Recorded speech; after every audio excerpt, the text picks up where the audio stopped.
প্রাথমিক শর্ত পূরণ করায় জাতীয় নাগরিক পার্টি এনসিপি এবং বাংলাদেশ জাতীয় লীগ নামের দুটি রাজনৈতিক দল নিবন্ধন পেয়েছে। এনসিপির সিনিয়র যুগ্ম আহ্বায়ক আরিফুল ইসলাম আবিদ মঙ্গলবার এ তথ্য নিশ্চিত করেছেন।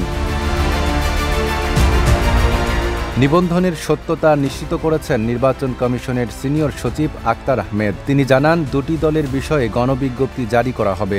এছাড়া 12টি দলের বিষয়ে আরও যাচাই বাছাই করা হবে এবং 7টি দলের আবেদন নামঞ্জুর করা হয়েছে। আক্তার আহমেদ বলেন, নির্বাচন কমিশনে মোট 143টি রাজনৈতিক দল নিবন্ধনের জন্য আবেদন করে। সানবিট সব দিবে সামাল। সানবিট ম্যাজিক প্রেস ডিশওয়াশিং এর মাথা ঘোরানো সলিউশন। এর মধ্যে 22টি দলের তথ্য মাঠ পর্যায়ে তদন্ত করা হয়। যাচাই বাছাই শেষে দুটি দলকে যোগ্য মনে করা হয়েছে, জাতীয় নাগরিক পার্টি এনসিপি এবং বাংলাদেশ জাতীয় লীগ। তিনি আরও জানান, এনসিপির প্রতীক নিয়ে তাদের জন্য একটি চিঠি প্রদান করা হবে, তবে নিবন্ধনের সরকারি বিজ্ঞপ্তি পরে প্রকাশ করা হবে।